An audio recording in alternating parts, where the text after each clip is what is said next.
भावा आणि बहिणींनो, सत्य की जय। इथे जमलेल्या माझ्या सगळ्या भावा बहिणींनो, आपण इथे राजाराम सिंह यांच्या सत्कारासाठी जमलेलो आहे आणि आपले साक्री तालुक्याचे आमदार यशवंत भाऊ माळते यांच्या प्रचारासाठी पण जमलो आहे। आम्ही 14 तारखेपासून महिला सभेचे कार्यक्रम घेतले। 14 ते 17 तारखेपर्यंत अशी आमची 8 महिला सभा झाली। ठिकठिकाणी आम्ही महिला सभा घेतली। त्या महिला सभेत आम्ही महिलांना हेच आवाहन केले की यावर्षी आपल्याला आपले साक्री तालुक्याचे आमदार यशवंत भाऊ माळते यांना आपण उभं करणार आहे, तर यांना आपण प्रचंड मतांनी विजय करू आणि आपल्या कामाचा सुरुवात करू।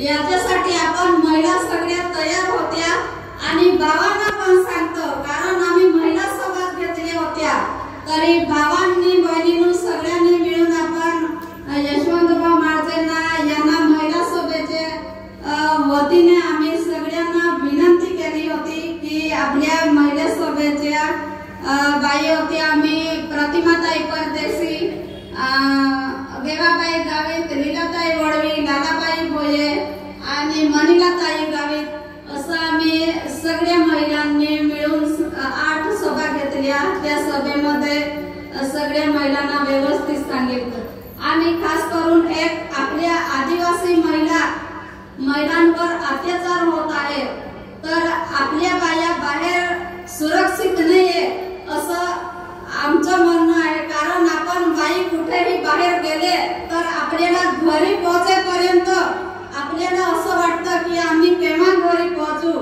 असं आपल्याला मनात असतं की केव्हा घरी पोहोचू। कारण मणिपूरमध्ये आपली घटना घडली, आपली आदिवासी महिलांवर अत्याचार झालेला आहे, तर ते मणिपूर बाजूला राहिलं, आपल्या इथे जवळ पिंपळनेर मध्ये नवापूर तालुक्यातली महिला कांद्यांच्या कामाला गेलेली ती महिलांवर सुद्धा अत्याचार झालेला आहे। म्हणून असे अत्याचार होऊ नये यासाठी आपण महिलांनी एकजुटी करायची आहे। त्याच्यासाठी आपण सगळ्या महिलांनी एकजुटीने आपण आपली हक्काची लढाई आपण लढायचं आहे।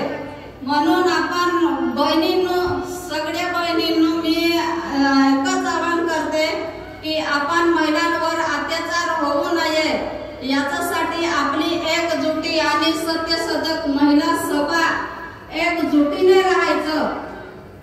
तसंच आपल्या मुली शाळेत जात आहे, तर मुलींना पण लहान मुलींवर पण अत्याचार होते, तर हे अत्याचार रोखण्यासाठी आपण सत्यशोधक महिला पुढे येऊ आणि त्या अत्याचार कसं थांबवायचं याचा आपण निर्णय करायचा आहे। कारण जोपर्यंत आपण महिलांनी पुढाकार नाही घेऊ तोपर्यंत आपल्या मुली पोरी बाहेर जात आहेत, त्यांच्यावर अत्याचार होतोय। आता का जाती बाई तिच्यावर अत्याचार होतोय, आपली मुली शाळेत जात आहे, तर हे बरोबर नाही। याच्यासाठी आपण आवाज उठवायचंय।